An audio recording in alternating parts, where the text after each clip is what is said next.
Ciebie mógłbym połamać, zabić, okaleczyć. Powiem Ci uczciwie, nie miałbym żadnych wyrzutów sumienia. W środowisku przestępczym jest jedna podstawowa zasada, o której wiem dzisiaj. Nie ma żadnych zasad. Tam nikt nie ma zasad. Nie ma przyjaźni, nie ma kolegów, nie ma nawet znajomych, tak? To jest stado chorych, psychopatycznych zabójców, którzy polują jeden na drugiego. Wtedy nie używało się jeszcze broni palnej, ale wiesz, maczety, kije baseballowe, no biło się ludzi, masakrowało się. Ja powiem Ci, tyle ludzi, ile ja zbiłem kiedyś, to mi się to po nocach śni. Robiłem bardzo dużo złego w życiu, mam ogromne wyrzuty sumienia, ale wiem jedno, że nie zabiłem nigdy porządnego człowieka.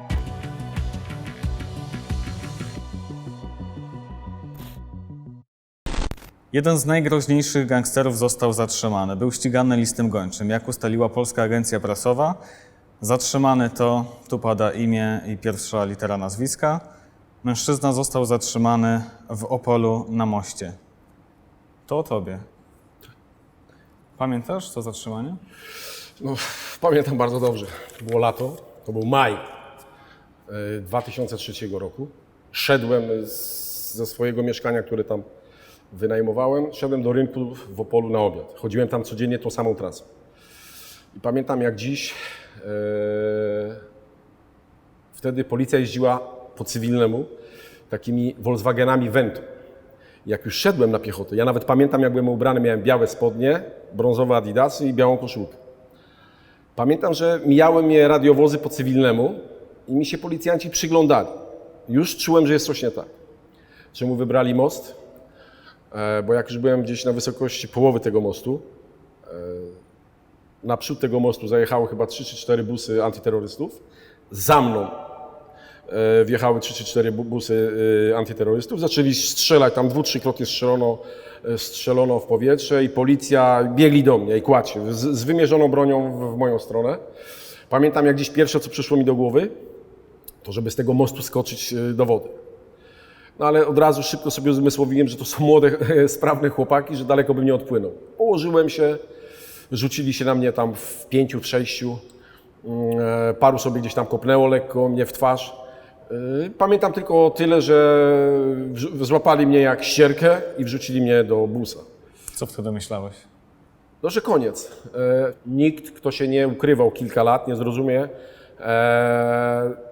w jakim psychicznym stanie jest człowiek. Ja wpadłem w tym czasie w alkoholizm, zacząłem brać dużo narkotyków, trwoniłem pieniądze, marzyłem o momencie, kiedy mnie złapią, parokrotnie nawet myślałem o tym, żeby samemu zgłosić się na policję. Tak samo czuło paru moich kolegów, którzy też się parę lat ukrywali. Pamiętam jak dziś, że jak oni mnie już złapali, później dotransportowali mnie do komendy i siedziałem na tak zwanym dołku 48 godziny, to miałem dobry humor. Ja miałem dobry humor. Powiedziałem, skończył się mój koszmar. A jak to się w ogóle stało, że ty się wciągnąłeś w świat przestępczy? Jak to się zaczęło u ciebie?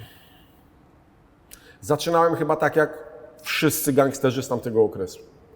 To był przełom 80. i 80. i 90. 90. lat. Pochodzę z bardzo biednej rodziny robotniczej. W domu rządził ojciec alkoholik, psychopata, socjopata, bardzo zły człowiek. Wszyscy moi koledzy, z którymi wtedy trenowałem, których znałem, mieli takich ojców. Wtedy nasi rodzice byli robolami, wszyscy robole pili. W domu była bieda, nas było kilkoro, praktycznie utrzymywała nas tylko mama ze swojej pensji, która też fizycznie bardzo ciężko pracowała. Brat interesował się muzyką. Moja siostra w wieku 15 lat wyszła na chwilę z domu, wróciła po kilku latach w ciąży. Ja od dziecka, pamiętam, zacząłem trenować sporty walki. Od chyba 9 roku życia trenowałem sporty walki, zaczęło się od judo. Pamiętam jak dziś byliśmy na obozie sportowym, nasz trener zaprowadził nas całą grupą do kina, postawił nam kino na film Wejście Smoka z Bruce'em Lee. Obejrzałem wtedy ten film i pamiętam, że połowa naszych zawodników z tego klubu z judo zapisała się od razu na karate. Ja trenowałem dalej judo i karate.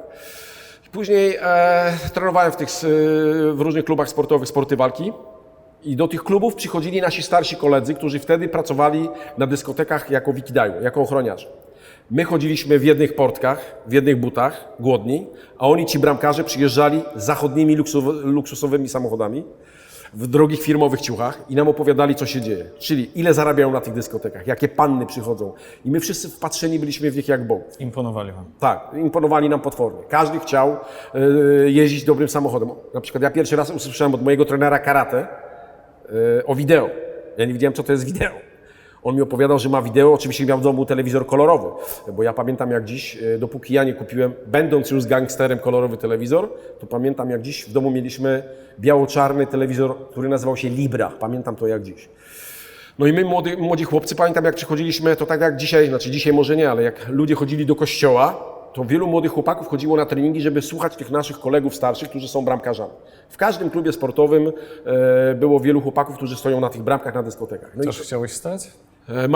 Marzyłem o tym. Chciałem zasmakować tego luksusu, co moi koledzy, moi trenerzy wszyscy stali w klubach, znaczy w klubach nocnych i w dyskotekach.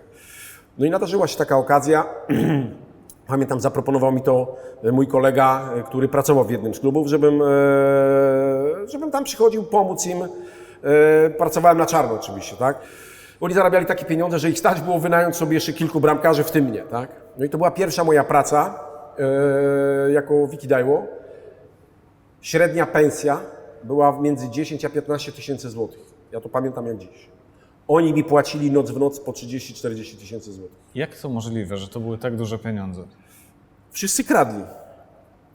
To był lokal państwowy. Bramkarze mieli układ, oficjalnie zarządzał kierownik sali lokalem, tak? Który pilnował barmanów, kelnerów i bramkarzy. I szatniarza też, tak? Bo szatniarz też zarabiał takie pieniądze wtedy. Sprzedawało się oficjalnie 100 biletów, wchodziło 800 osób. Szło się po pracy do kierownika, dawało mu się 10 tysięcy złotych i on był szczęśliwy. On od każdego kelnera dostał po 10 tysięcy złotych i od każdego barmana. Ja na tej bramce wykazałem się parę razy. Po prostu bardzo często się biłem i na moje szczęście zawsze wygrywałem te walki, bo one takie walki były dość pokazowe, tak? Przyjeżdżali głównie, to był koniec lat 80. Wtedy namiętnie kradło się samochody. Pamiętam, bo w mojej obecności wypisywali w dyskotece dowody rejestracyjne długopisem, często z błędem ortograficznym. No wtedy pamiętam, że w moim mieście wszyscy jeździli nowymi Audikami, Porszakami, Mercedesami, wszystkie były kradzione. W wydziałach komunikacji załatwiało się wszystkie formalności długopisem. Nie było komputerów i tak dalej, i tak dalej. I teraz, tak jak mówię, ci złodzieje przychodzili do nas, do dyskoteki. Było mnóstwo grup przestępczych, ekip. Tam było po 5-6 ludzi. I ktoś cię upatrzył. Dokładnie. Bardzo często ci złodzieje między sobą po prostu po alkoholu się bili. Ja często wkraczałem między nich i ich godziłem, tak? Przychodzili do mnie złodzieje samochodowi z jednej ekipy i mówili do mnie, słuchaj, masz $300, to były niebotyczne pieniądze. Pensja była $15. Polska pensja wynosiła około $15. Ja dostawałem na przykład $300 za to, żeby dać komuś zęby, tak? Przychodzili do mnie z drugiej ekipy, dawali mi $500, żebym uderzył kogoś w zęby. Ale najczęściej to się godziło tak, że brałem od jednych i drugich i ich godziłem. To były początki, a co działo się później? No później działo się to, że jak już stałem kilka lat na tych bramkach, byłem osobą znaną, no miałem opinię bardzo złego człowieka, opinię człowieka, który się dobrze bije. Ja się biłem po 3-4 razy dziennie. Ręce połamane, golenie połamane, noże, kastety. Później doszły do tego pistolety, tak? Nie każdy ma ciśnienie. Ja lubiłem się bić. I wygrywałem te walki, tak? Moje nazwisko już tam gdzieś w tym środowisku przestępczym było znane. Z tymi bramkarzami się znaliśmy. No i to potem był ta złota era dla przestępczości zorganizowanej. To był początek lat 90., tak? Czyli prywatyzacja. Już nie było państwowych, dyskoteki były prywatne. Większość tych dyskotek otwierało moich byłych kolegów złodziei, którzy na majątki zarabiali na kradzionych samochodach. No i wtedy się zaczęło. Pierwsze agencje towarzyskie, pierwsze kluby, znaczy tych klubów było dużo więcej, tak? Tych złodziei samochodowych, no to już było wtedy plaga. Do lokali, w których ja pracowałem, przychodziło dosłownie po 300-400 złodziei. I oni zostawiali takie pieniądze, że głowa boli. Znaliśmy się z tych bramek, znaliśmy się z tych klubów sportowych. No i tak żeśmy wpadali sobie na takie pomysły, słuchaj, no przecież jak oni kradną, tak? Jak go opodatkujemy, no przecież on nie pójdzie na policję i nie powie, że my żeśmy do niego bo on kradnie, tak? Co to znaczy, jak go opodatkujemy? No chcieliśmy, żeby podzielił się z nami z pieniędzy, które ukradł, tak? I tak samo agencje towarzyskie, i tak samo kluby, i tak dalej, i tak dalej. Czyli co, haracz? To się nazywa haracz. Ja uważam, że to było jakieś takie dzielenie się pieniążkami, tak? Myślę, że takie jest uczciwe w tym przypadku. Co jeśli nie chcieli płacić? Łomot, łamanie kości, kalectwo, znaczy płacili wszyscy. Powiem więcej, później nawet już nie trzeba było haraczy żadnych wymyśleć, ponieważ w moim mieście, gdzie ja mieszkałem, tak, było mnóstwo agencji towarzyskich, mnóstwo klubów. I teraz to jest bardzo ważne. Wśród tych złodziei zaczęła się plaga narkotyków. Wszyscy ćpali. Wiesz, codziennie pijesz, codziennie ćpasz, jesteś agresywny. Chodzili po tych klubach, dziewczyny bili, poniewierali, często dochodziło do gwałtów. I sami właściciele z tych lokali przychodzili do nas po ochronę. Zaczęły się walki między grupami przestępczymi, bo to też jest bardzo ważne. To zaczynało się wszystko od złodziei samochodów i od bramkarzy. Między tymi grupami samochodowymi. Wtedy, w tamtych czasach, wystarczyło, że złodziej do złodzieja powiedział ty frajerze i za to się go zabijało. Nie daj Boże, ktoś powiedział, że jest konfidentem. Nie daj Boże, jakaś plotka się pojawiła, że ktoś współpracował z milicją czy z policją, to był pozamiatany. Dzisiaj to wiem, że wszyscy wtedy rozmawiali z milicją, bo ja też rozmawiam. I dzisiaj to wiem, że wszyscy byli informatorami milicji czy policji. Na czym to polegało? Ja powiem Ci z mojego punktu widzenia. Jaki był układ? Układ był taki, zawsze finansowy. Skąd ja osobiście znałem szychy w policji czy w wymiarze sprawiedliwości? Więc ja wywodziłem się z jakiegoś tam podwórka. Z mojego podwórka paru chłopaków poszło do milicji czy do policji. Trenowałem w klubach, które też były milicyjne czy policyjne. Połowa tych chłopaków szła pracować później do antyterrorki. Druga połowa do Wydziału Dochodzeniowego czy Kryminalnego. Paru moich kolegów ze szkoły, 2, 3 zostawało policjantami. My od dziecka żeśmy się lubili. Potem przychodziły, żeśmy dorastali. Ja często w tych klubach sportowych, na tych salach, gdzie trenowałem, poznawałem policjantów, którzy dzisiaj piastują bardzo wysokie stopnie w policji. Bardzo wysokie. Chcieli się dogadywać z przestępcą? Zawsze to było tak, jak ja mając 20 kilka lat podjeżdżałem pod salę treningową Mercedesem S-klasy. Miałem półkilogramowy łańcuch ze złota, złoty zegarek, oczywiście wszystko kradzione, żeby było jasne, tak? Znaczy Mercedes był kupiony.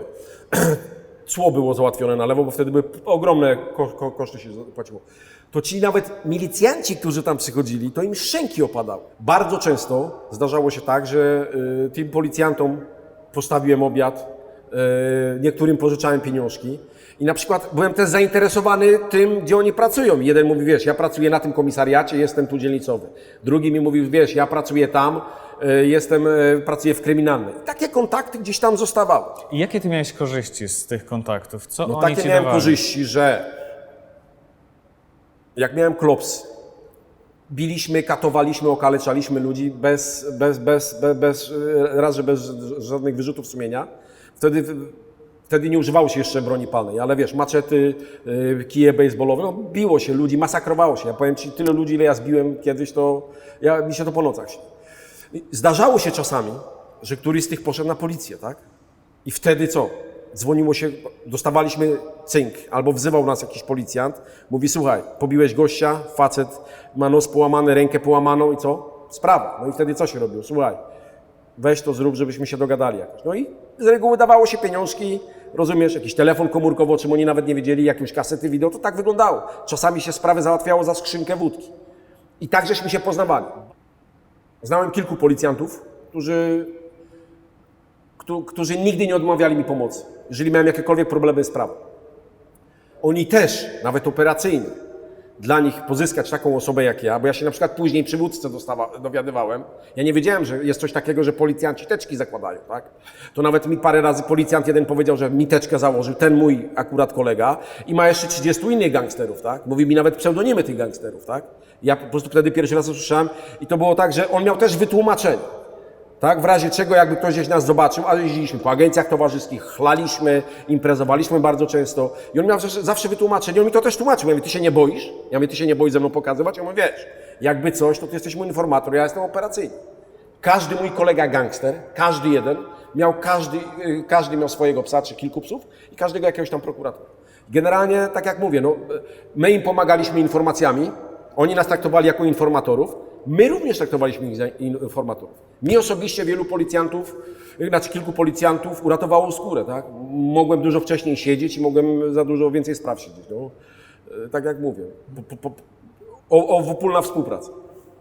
Dostawałeś też zlecenia z miasta na ludzi. Na czym one polegały? Różne zlecenia. od pobić, od porwań, kończąc na zabójstwach.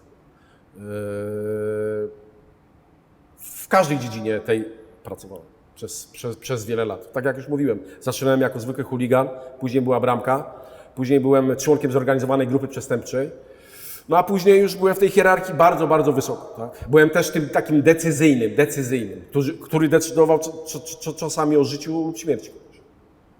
Zabiłeś człowieka. Nigdy nie zabiłem porządnego człowieka. Nigdy. Siedziałem za zabójstwo. Mam ogromnego moralniaka do poprzednich lat, ale tak jak już powiedziałem wcześniej, nie zabiłem nigdy porządnego człowieka. I mogę to spuentować tylko w ten sposób. No, gdybym pojechał na wojnę, na Bliski Wschód, do Afganistanu, gdzieś tam walczył i strzelał do bezbronnych wieśniaków, pewnie bym dostawał ordery, jak niektórzy dostają, tak? Bo przecież oglądamy telewizję, media i słychać, jak często żołnierze strzelają do bezbronnych cywilów. Ja powtórzę jeszcze raz. Robiłem bardzo dużo złego w życiu, mam ogromne wyrzuty sumienia, ale wiem jedno, że nie zabiłem nigdy porządnego człowieka. Jakim zasadom w takim razie byłeś wierny? Swoim zasadom.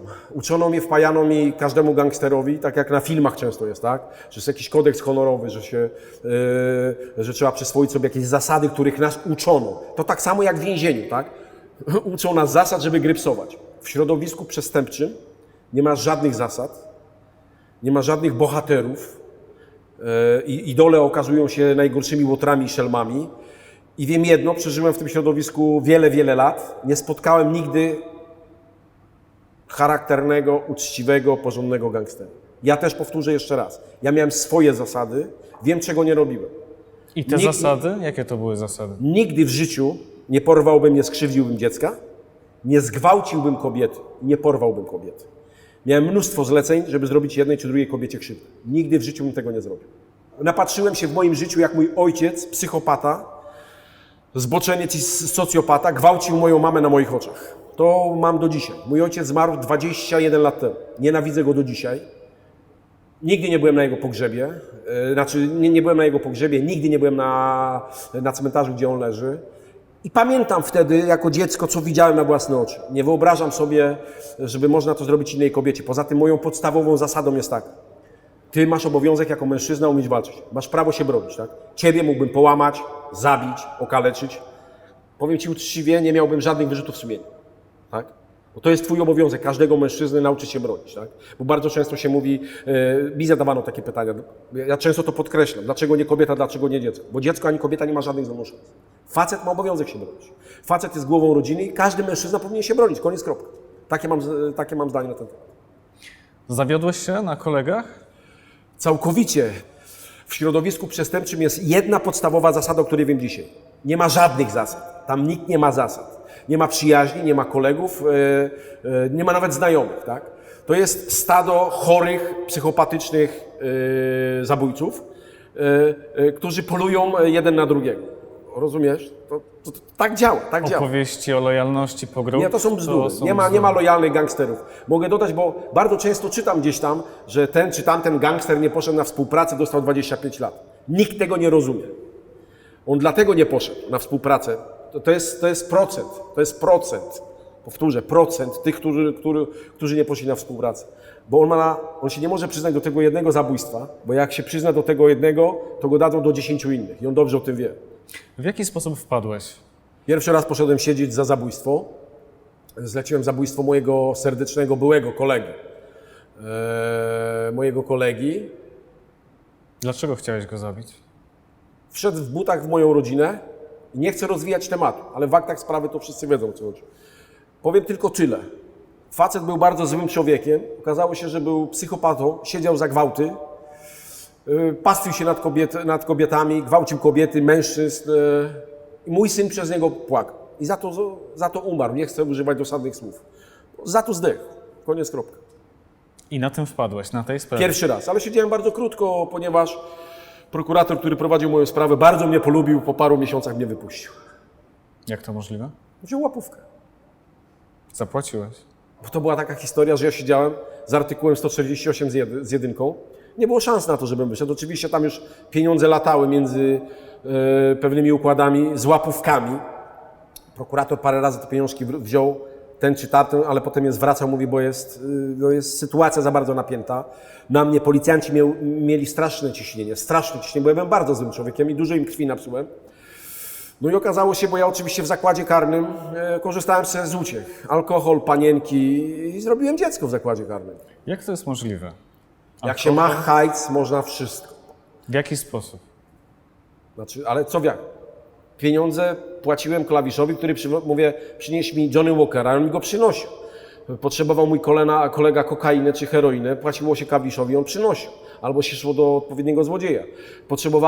Potrzebowałem uprawiać seks z kobietą, szedłem gdzie trzeba, płaciłem i dostawałem pokój i mogłem 2-3 godziny korzystać z pokoju intymnego, który mi nie przysługiwał, tak? Bo ja byłem tymczasowo aresztowany i byłem niebezpiecznym człowiekiem i klawisze mnie pilnowali. No, ja jestem ojcem, no, zrobiłem dziecko w więzieniu, tak? W więzieniu można wszystko. Było. Kolejnym razem siedziałeś na dłużej. Siedziałem wiele lat już, tak. Zostałem złapany w OPO. Ukrywałem się kilka lat. To była taka sytuacja, że koniec lat 90. Wymiar Sprawiedliwości wymyślił sobie świadka koronnego i okazało się, że jednym ze świadków koronnych ma być człowiek z naszej grupy. Człowiek, którego de facto ja nie znałem. Na temat jego zeznań nie będę się wypowiadał, bo skwituję go uśmiechem. Konfabulant. No i ja w dzień, kiedy policja, bo to wtedy pamiętam, już nie pamiętam, czy to już CBŚ wtedy powstawał, czy nie, ale wiem, że było duże parcie na nasze miasto, żeby naszą grupę rozbić. I w dzień, kiedy były zatrzymania, do mnie zadzwonił policjant i powiedział, jest list gończy na ciebie, uciekaj i nigdy więcej do mnie nie dzwoń. Ja wtedy pamiętam, że z synem byłem w mieszkaniu. Nie uwierzyłem w pewnym momencie, aczkolwiek ten policjant współpracował ze mną przez wiele lat i nigdy mnie nie okłamał. No, kazał mi nie dzwonić, był przestraszony i przede wszystkim zadzwonił do mnie z telefonu, z budki, nie z komórki. Mówi, nigdy więcej do mnie nie dzwoń, jest list na gończy, na ciebie uciekaj. Nie? Mnie to też ratowało, że ja w tym czasie miałem kilka swoich nieruchomości. Mieszkanie, w którym obecnie byłem z moim synem, było nowe. Miałem zakupione chyba od 2 czy 3 miesięcy. Zadzwoniłem jeszcze w jedno miejsce i ktoś mi potwierdził, mówi, ty nie siedzisz, wszyscy siedzą. Spakowałem torbę pieniędzy z mojego syna w auto, zawiozłem go do jego matki, no i wtedy zacząłem się ukrywać. Wtedy też zrozumiałem, jakie są zasady, bo dzwoniłem do moich kolegów, przyjaciół, znajomych, którzy dosłownie jedli mi z ręki, wyłączali telefon albo mówili, że słuchaj, boimy się. No, de facto wtedy pierwszy raz odczułem, jak to wygląda, zostałem na ulicy. Zostałem na ulicy, sam. Później wróciłeś do więzienia. Dostałeś N-kę. Tak jest. Czyli Więzień status szczególnie niebezpieczny. Szczególnie niebezpiecznego więźnia. Jak wyglądał ten pobyt w więzieniu? Na N-ce. Na N-ce. Nikt tego nie zrozumie. Nie ma takich słów, żebym ci to opisał, dopóki sam tego nie przeżyjesz. Jeżeli można. Siedziałem w kilku zakładach karnych ze statusem N-ki, ale podam ci zakład karny, o którym się mówi, że najcięższy w Polsce. Zakład karny w Wołowie. Cela pojedyncza. Wyciągasz rękę, drugą tak. Taka jest szerokość celi, jeżeli masz wyobraźnię. Widzisz, jak ja wyglądam. Łóżko przykręcone, metalowe, prycz, 2 materace. I jak ja leżałem na łóżku, to tu miałem koniec ściany. Nie mogłeś zejść z łóżka, żeby obejść, tylko musiałeś zejść z łóżka. Była toaleta, zlew i krata. Teraz posłuchaj uważnie. Przez 2 lata nie widziałem nieba, bo miałem taką celę i mogłem zrobić krok w tej celi. 1 krok. 23 godziny jesteś zamknięty w celi. 1 krok.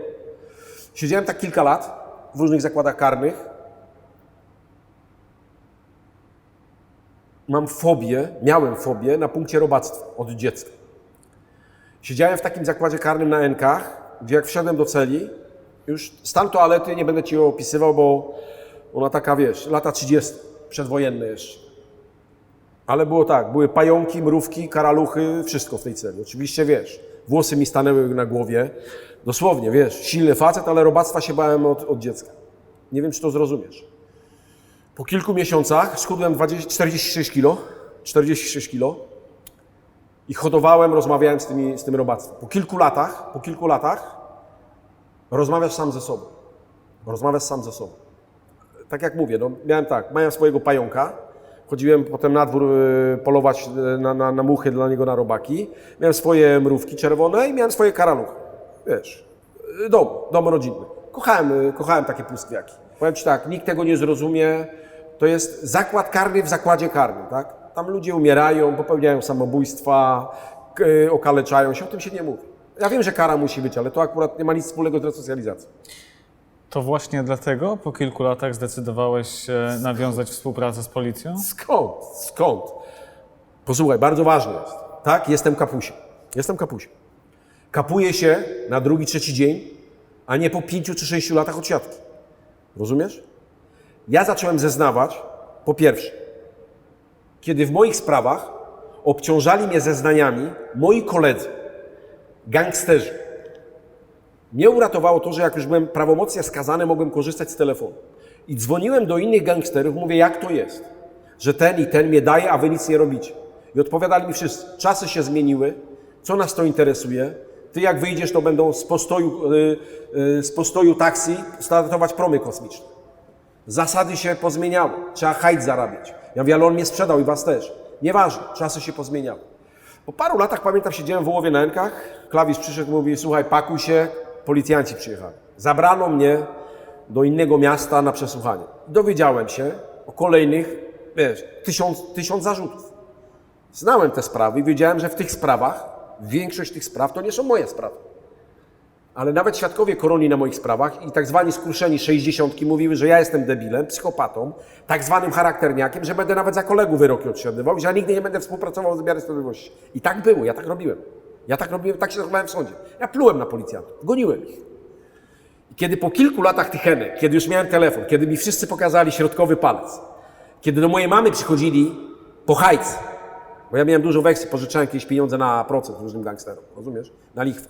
Straszyli moją mamę, która była świadkiem Jehowy, która była porządnym człowiekiem. Powiedziałem dość. Dzwoniłem do moich kolegów, pomóżcie mojej rodzinie. Każdy mówił, kiedy ty wyjdziesz? Ja mówię, no jeszcze, to ty już skończony jesteś. I pamiętam jak dziś, mi to bardzo pomogło, pojechałem do tego innego miasta, siedziała piękna blondynka, pani prokurator z takim, wiesz, beznamiennym wyrazem, pan odczytała moje dane, zgadza się, i ja zawsze stara regułka. I pani prokurator, bo ja to pamiętam, dzisiaj jest mecz Barcelona, z kimś miała grać, ja miałem telewizor, nie ma sensu tego przeciągać, proszę mi odwieźć z powrotem. Ona, ale ja muszę panu zarzuty, ja mówię, ja nie mam z wami o czym rozmawiać, ja nie zeznaję, pani powinna to wiedzieć. I ona mówi, ale niech pan posłucha tego, co tu jest. I ten policjant jeden, oczywiście, ja byłem tak, na czerwono, łańcuchy, pasy, z każdej strony karabin, shotgun, wiesz, przyjechało po mnie chyba 4 czy 5 samochodów osobowych z 5 policjantami z CBS. Ja mówię tak, no niech pani czyta. Dostałem ileś tam zarzutów kolejnych. Powiem ci uczciwie, że zagotowałem się, bo wiedziałem, że miałem lekko coś z tym wspólnego, czyli już czułem, że coś wiedzą.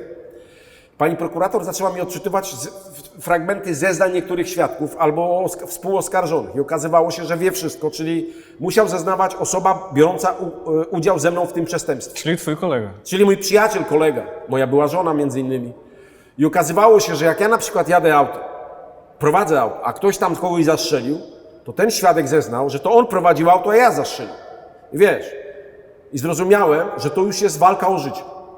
I odczytano mi ileś tych zarzutów. Ja poprosiłem tylko o jakąś konfrontację jedną, drugą, bo ja po prostu w to nie wierzyłem. Ja nie wierzyłem, że ten czy ten charakterniak, który mi pół życia truł, że są zasady, trzeba grypsować, nigdy nikogo nie sprzedać, łże w prokuraturze. Konfrontacja? Na czym to polegało? No, że przyprowadzają osobę, która cię pomawia, czy mówi, że ty to zrobiłeś. Siadasz naprzeciwko, oczywiście ja dalej w pasach, w łańcuchach, karabiny. Chciałeś to usłyszeć. Ja chciałem w oczy, żeby mi to w oczy, bo ja wiesz, nauczony byłem, uczono nas gangsterów, nie wiesz temu, co mówi policja. Jak ci coś przeczytają, nie podpisuj. Mogli cię podpuszczać. Mogli cię podpuszczać. Tak byłem uczony i nigdy nie cię podpisywałem, nie gadałem z tym. No jak zrobiono mi konfrontację, to mi szczęka opadła. Mało tego, jeszcze wyraz twarzy tych cwaniaków, śmiali się ze mną. Bo oni byli w 100% pewni, że ja po prostu znów powiem standardowo. Odmawiam składania wyjaśnień i tak by to działało. I wtedy mnie by skazali. Bo by przyszedł do sądu i powiedział tak, on to zrobił, on to strzelał, on temu nogę obciął, tamtego poćwiartował. Takie miałem zarzuty. I ja bym został w 100% skazany. Pamiętam, że też trafiłem, tak jak mówię, na mądrego policjanta, dobrego policjanta, bardzo dobrego policjanta, który bardzo mnie nie lubiał, polował na mnie wiele lat. I pamiętam, jak gdzieś w tej prokuraturze usiadłem z nim, zapaliłem sobie papierosa. Ja popalałem, nie paliłem, on też w ogóle nie palił. Wyszliśmy na 10 minut, bo mi się aż tak ręce trzęsły z nerwów, wiesz. Półtorej godziny rozmawialiśmy. Ja już po półtorej godziny miałem dobry humor. Powiedziałem dość. Powiedziałem dość. Chciałem zobaczyć wyraz twarzy tych wszystkich, którzy kłamią, rozumiesz? No i potem oczywiście zarzutów było bardzo dużo. Zacząłem zeznawać. Prawdę mówiłem przede wszystkim, tak? No i okazało się, bo ci panowie policjanci zawsze wiedzieli, że mam dużą wiedzę, ale jak zacząłem mówić, no to niektórym szczęka poopadała. To były zabójstwa, to były porwania, to były napady na konwoje, na bankomaty, zabójstwa, tak jak już mówiłem, i korupcja w wymiarze sprawiedliwości. Ile łącznie przesiedziałeś? 8 lat. Jedni mówią dużo, drudzy mało. Mi wystarczyło, żeby się zresocjalizować. Jak dziś wygląda twoje życie? Siedzę w domu, wegetuję sobie. Próbowałem pracować, próbowałem założyć działalność gospodarczą. Założyłem. Bardzo szybko zostałem okradziony przez leszczy, które kiedyś ja do lasu wywoziłem. I to jest najpiękniejsze w tym wszystkim, bo to jest prawdziwa historia. Jak zostałem oszukany na sporą kwotę, do mnie facet z innego miasta przyszedł, straszył mnie mną i gangsterem z granicy. Mówi, znasz, i wymieniał moją ksywę, a ja już byłem grzeczny. Słuchaj kolego, ja się trzęsłem z nerwów. Wiesz, co ja zrobiłem? Poszedłem na komisariat, zgłosić przestępstwo, oszustwo i tak dalej. Policjanci, jak mnie zobaczyli, to zaczęli się śmiać, że ja przychodzę, ten gość. I ty żartuje, a on żyje w ogóle jeszcze? Ja mówię, żyje. Oczywiście sprawa się toczyła chyba ze 3 lata, wygrałem, złotówki do dzisiaj nie odzyskałem. Podejmowałem parokrotnie, bardzo ważne. Muszę kiedyś, jak najszybciej chcę wyjechać z Polski za chlebem. W Polsce nikt mnie nie chce zatrudnić, nikt. Wszędzie jest wymagane zaświadczenie o niekaralności. Podejmowałem 2- albo 3-krotnie pracę fizyczną, na czarno wszyscy chcą. Wszyscy mówią, słuchaj, ja wolę mieć Ukraińca na czarno za 8 zł na godzinę, dosłownie. Dlaczego o tym wszystkim opowiadasz? Chciałbym, żeby to dotarło do młodych ludzi. Mam nadzieję, że jakiś młody chłopak wysłucha to, bo dzisiaj rządzi internet. Wiesz, internet. Telewizji nikt nie ogląda, tym bardziej mało ludzi cokolwiek czyta. Rządzi internet.